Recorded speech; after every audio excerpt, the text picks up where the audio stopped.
कपड़े धोने वाली बहू। शादी के पहले से ही विभा को कपड़े धोने का बड़ा शौक था।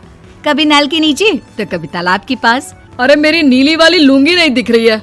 विभा की अम्मा, कहाँ रखी है लुंगी? अरे वो तो विभा ने परसों ही धोकर रखी थी आपकी अलमारी में, देखो वहीं होगी। वो ना मैंने आज धो दी, मुझे लगा कि गंदी हो गई होगी। अरे कैसे गंदी हो गई थी, उसे तो मैंने पहना भी नहीं। हे भगवान, इस लड़की के कपड़े धोने की आदत से परेशान हो गया हूँ मैं। जितना तो घर में राशन नहीं आता, उससे कहीं ज्यादा डिटर्जेंट पाउडर का खर्चा है। इसकी शादी करवा दो, शादी जाए अपने घर में ही करे काम, फिर चाहे घर के कपड़े धोने हो या पूरे गांव के। हाँ ठीक बोल रही हूँ, देखता हूँ मैं कोई लड़का। वो दिन भी आ जाता है जब विभा को देखने लड़के वाले आ जाते हैं। लड़की मुझे अच्छी लगी। होने वाली सास कहती है, बेटी अगर कुछ पूछना है तो पूछ लो। वैसे तो हमारी लड़की बहुत ही शर्मीली है, जो बोल दो वो मान लेती है, इसे क्या पूछना होगा। अरे कैसी बात कर रही हो माँ, मुझे इन लोगों के घर रहना है, सवाल तो कई है। हाँ हाँ बेटा, पूछ लो ना, क्या पूछना है। आप लोगों के घर कपड़े कौन धोता है? सास का मुंह बन जाता है। देखो, अगर तुम ये कहना चाहती हो कि तुम्हें कपड़े धोने नहीं आते तो सुन लो, कपड़े मैं ही धोती हूँ, लेकिन तुम्हारे आ जाने के बाद मैं रुमाल तक नहीं धोऊंगी। अरे चुप रहना भाग्यवान, बहू बेचारी घर आई नहीं, उसे डराना शुरू कर दिया। वो क्या है ना बिटिया, अभी तक तो ये कल्लू की माँ ही धोती थी, लेकिन अब तुम्हारे पापा तो दहेज में वॉशिंग मशीन देंगे ही। तभी विभा की माँ बोल पड़ती है, सवाल भी पूछा तो क्या। वैसे भाई साहब, मशीन की तो फिर भी कपड़े धोने की कैपेसिटी होती है, मतलब जो बिटिया दे रहे हैं ना विभा, इसे कपड़े धोने का बहुत शौक है। ये आप लोगों के क्या, आस पड़ोस गांव मोहल्ले सबके कपड़े धो दे और उफ तक ना करे। बाहर देखा नहीं आपने कितने कपड़े सूख रहे हैं, सब हमारी बिटिया ने ही तो धोए हैं। बस भी करो ना माँ, शर्म आ रही इतनी तारीफ सुनकर। और तो और एक दाग निकाल कर दिखाओ तो मान जाऊं। हाँ अच्छा, माफ करना बेटा, मैंने गलत समझा। हमें तो रिश्ता बहुत पसंद है। और ऐसे जुड़ जाता है रिश्ता कपड़े धोने का शौक रखने वाली विभा का। उसकी शादी हो जाती है कोयला फैक्ट्री में काम करने वाले कल्लू के साथ। शादी के बाद अचानक विभा चिल्लाती हुई सास के पास आती है। सासू माँ, अरे सासू माँ कहाँ है आप? ये तो धोखा है, धोखा दिया आप लोगों ने मुझे। इसे ससुर के चक्कर के बारे में पता चल गया। अरे तो उसमें तुझे क्यों धोखा मिला है? अरे नल में पानी नहीं आता, कपड़े कैसे कब धुलेंगे? अच्छा, तू पानी नहीं आ रहा उसकी बात कर रही है। तो आपने क्या सोचा? कुछ नहीं। अच्छा, तेरी माँ ने कहा था कि कपड़े धोने का शौक है तुझे, याद आया मुझे। शौक बोलकर कपड़े धोने वाले मेरे जुनून को कम ना आके सासू माँ, कपड़ा धोना मेरा गुरूर है। तभी पति भी वहाँ आ जाता है। अभी मैंने इसे सनी देओल की फिल्म दिखाई है, उसी के डायलॉग मार रही है माँ। अच्छा सुन, साफ साफ बता रही हूँ, पानी सुबह 4 से 6 और शाम को 10 से 12 आता है, समझी?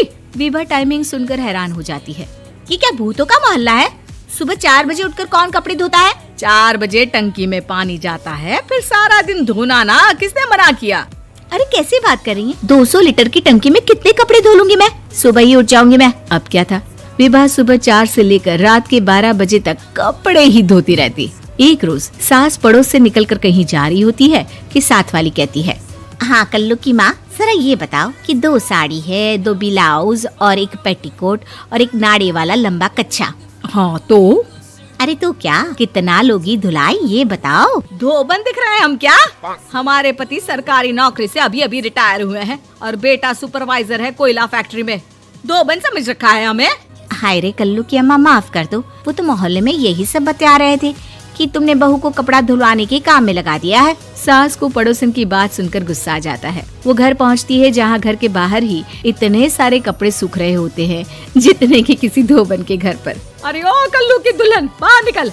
माँ जी यहीं आ जाओ, बाथरूम में चादर धो रहे हैं हम। अरे अभी हम धोते हैं, तुमको बाहर निकलो। ये आस पड़ोस वाले बोल रहे हैं कि हम बहू से कपड़े धुलवा कर उसे कपड़ा धोने वाली बना दिए हैं। अरे छोड़ो ना माँ जी, किन लोगों की बातों में आती हो?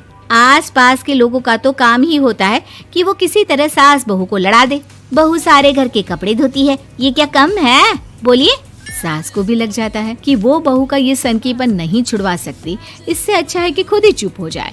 एक रोज सास और बहू मंदिर जाते हैं, जहाँ सास की साड़ी वहाँ खड़ी भीख मांगने वाली से मिलती है। माँ जी क्या बात है, आपकी आपकी साड़ी उस भिखारन से कितनी मिल रही है ना? हाँ हाँ देखो तो, दोनों की साड़ी मिल रही है। क्या बात है कल्लू की अम्मा, तुम खुद को तो अफसर की बीवी बताती हो और ऐसी सिंपल सी प्लेन साड़ी पहनकर घूमती हो। सिंपल और प्लेन नहीं है ये साड़ी। तो क्या सोने के धागे से फूल बने हैं? कुछ भी सासू माँ, कुछ भी। हाँ बने थे इस साड़ी में सोने के धागे से फूल।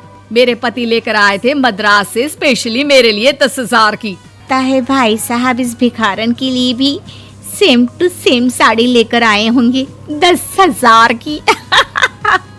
सास उस वक्त कुछ नहीं कहती, लेकिन बहू के साथ घर आती है और अलमारी से एल्बम निकाल कर लाती है। ये साड़ी देख रही है, ये वही साड़ी है जिसे मैंने अभी पहना था।